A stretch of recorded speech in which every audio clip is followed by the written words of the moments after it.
Hello guys, ये एक geometry का क्वेश्चन है। इस क्वेश्चन में आपको फाइंड करना है एसीडी फाइंड करनी है। अगर आपको ज्योमेट्रिक क्वेश्चन आते हैं, सबसे पहले हमें ये देखना पड़ता है कि क्वेश्चन में क्या चीज़ गिवन है। तो गिवन आपको सबसे पहले लिखनी पड़ती है कि क्वेश्चन में क्या चीज़ गिवन है। ठीक है, तो एंगल ए जो है आपका गिवन है, angle A is equal to 50 degree. और एंगल बी आपका 40 डिग्री गिवन है। इसी के साथ एंगल डी भी आपका 47 डिग्री गिवन है। ठीक है, अब यहाँ पे आप देखो, ये ट्रायंगल बनना है, ये ट्रायंगल बनना है।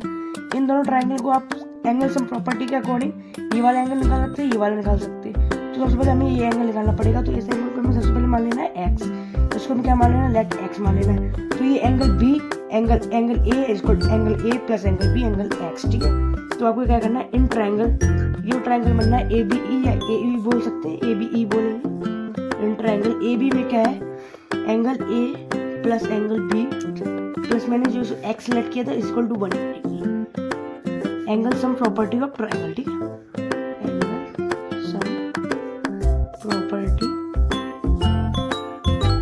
Of triangle. Okay, angle sum property, angle हमें पता है 50 डिग्री है, वो एंगल भी 40 डिग्री है, इससे हमने एक्स माना 180 डिग्री, ये 90 हो जाएगा, ये एक्स 180 डिग्री।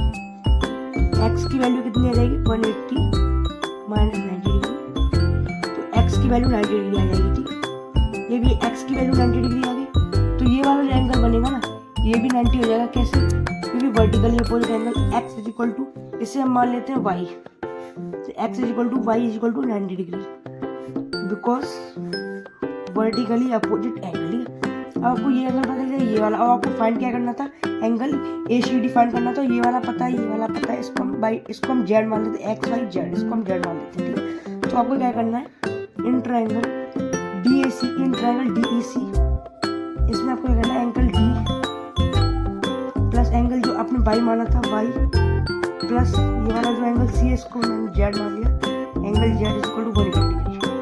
ठीक है, angle sum property of triangle, angle sum property of triangle, angle sum property of triangle. Angle D अभी हमने एंगल D 47 ये आपका गिवन है, और एंगल वाई भी 90 डिग्री निकाला, तो ये आपका 90 डिग्री, ये आपका जेड है। ठीक है, और 180 डिग्री। ठीक है, तो angle Z is equal to हो जाएगा 9 4 13 137 है। ठीक है, तो एंगल जेड की वैल्यू कितनी आ जाएगी, एंगल जेड की वैल्यू आ जाएगी 43 डिग्री। ठीक है, और ये आपको निकालना, तो आपका एंगल ACD जो आपका है 43 डिग्री आपका आ जाएगा। ठीक है।